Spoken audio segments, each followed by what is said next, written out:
আসসালামু আলাইকুম ওয়া রাহমাতুল্লাহি ওয়া বারাকাতুহু। কেমন আছেন সবাই? আশা করি সবাই আল্লাহর মতো অনেক ভালো আছেন। আমরাও আলহামদুলিল্লাহ আল্লাহর অশেষ রহমতে অনেক ভালো আছি।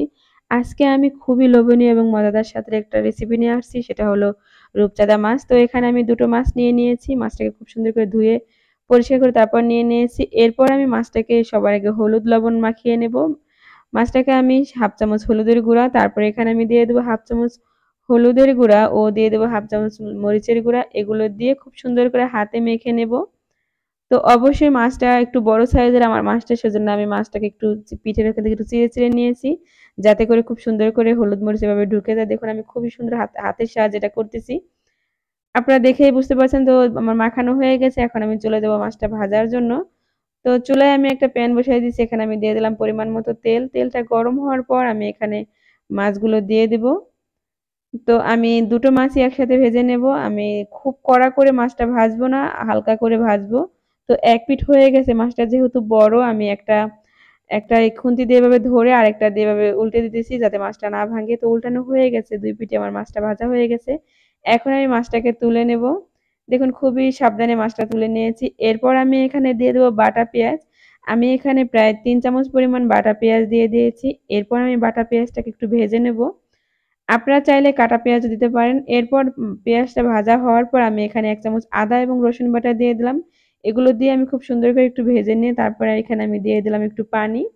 পানিটা দিয়ে এরপর আমি এখানে দিয়ে দেব এক, এক করে গুঁড়ো মসলা। এখানে সবার আগে দিয়ে দিলাম হলুদের গুঁড়া, 1/2 চামচ মরিচের গুঁড়া এবং 1/2 চামচ ধনিয়ার গুঁড়া ও সামান্য পরিমাণে একটু গোলমরিচের গুঁড়া। আমি এ পর্যায়ে ভাজা জিরার গুঁড়া দিব না, লাস্টে দিব।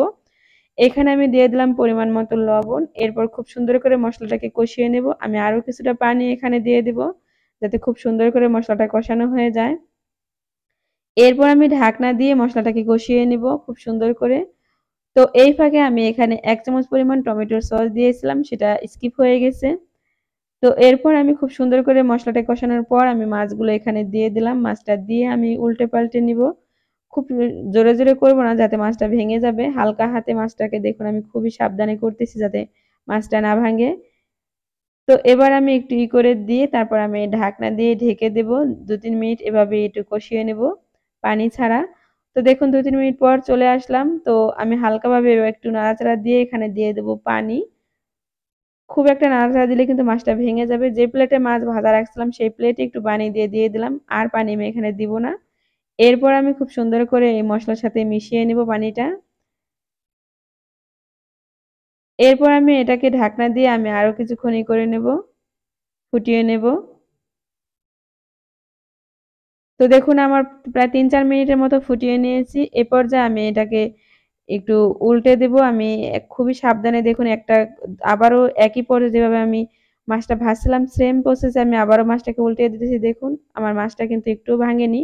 মুখ গলারও কিন্তু একটু খসে গেছে।